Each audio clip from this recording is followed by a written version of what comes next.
जब मैं नई नई अपने ससुराल में आई ना तो बहुत सारी चीज़ें मायके में आती थी मुझे बनानी, लेकिन ससुराल में जब आई ना तो कुछ चीज़ें नहीं भी आती हैं बहू को बनानी, जो मायके में नहीं बनाया जाता। अब बनाती भी है ना तो अच्छा नहीं बनाती हैं इतना, लेकिन फिर मैं कह रही कि मेरे को तो आता नहीं है, क्या करूँ।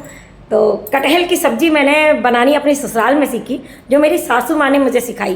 तो जब कोई हमारे बाहर से आया था, रिलेटिव था, रिश्तेदारी था, तो जब उन्होंने मुझे सुबह से शाम तक काम करते देखा तो शाम को कहते हैं कि भाभी आप ना ऐसे ही काम करती हो, आप तो बहुत काम करती हो।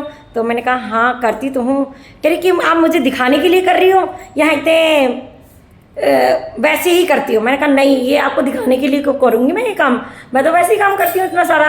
लेकिन कुछ चीज़ें ना मेरी मम्मी ने, मेरी सासू माँ ने मुझे बताई हैं, जो मुझे यहाँ पे आके सीखने को मिली है। उसमें से एक कटहल की सब्ज़ी मेरी सासू माँ ने मुझे सिखाई कि ये ऐसी बनाती है, और बहुत टेस्टी सब्ज़ी वो बनाती थी और मुझे सिखाया कि कैसे ये सब्ज़ी बनाई जाती है। तो मैं तो एहसानमंद हूँ अपनी सासू माँ का, कि इतनी अच्छी कटहल की सब्ज़ी उन्होंने मुझे सिखाई कि ऐसे बनाया कर, जो मुझसे ना मायके में कभी नहीं बनती थी।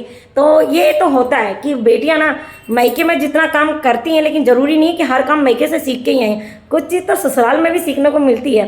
तो मैंने तो भैया ये चीज़ें सीखी हैं जो मुझे नहीं आती थी, जो मेरी सासू माँ ने बताया। और मैं तो ज़िंदगी भर यही कहूँगी कि हाँ भाई, सिखाया है मेरी सास ने भी मुझे, जो मैं ज़िंदगी भर एहसान मानूंगी, क्योंकि आज मैं वो चीज़ अच्छी बना लेती हूँ। तो मुझे कहने में कोई भी दिक्कत नहीं है कि मैंने भी बहुत सारी चीज़ें अपनी सासू माँ से सीखी हैं। तो जो चीज़ आपको ना आती हो और आपकी सास माँ अच्छा बनाती हो तो ज़रूर सीख लीजिएगा, क्योंकि मैंने तो सीखा था भाई, और बहुत सारी चीज़ें मैंने उनसे सीख भी ली बनानी। और जो मैं आज अच्छा बनाती हूँ, जब भी मैं बनाती हूँ तो मैं कहती हूँ हाँ ये चीज़ मैंने अपनी सासू माँ से सीखी है। किसी को भी बताना होता है ना तो बड़े गर्व के साथ बताती हूँ।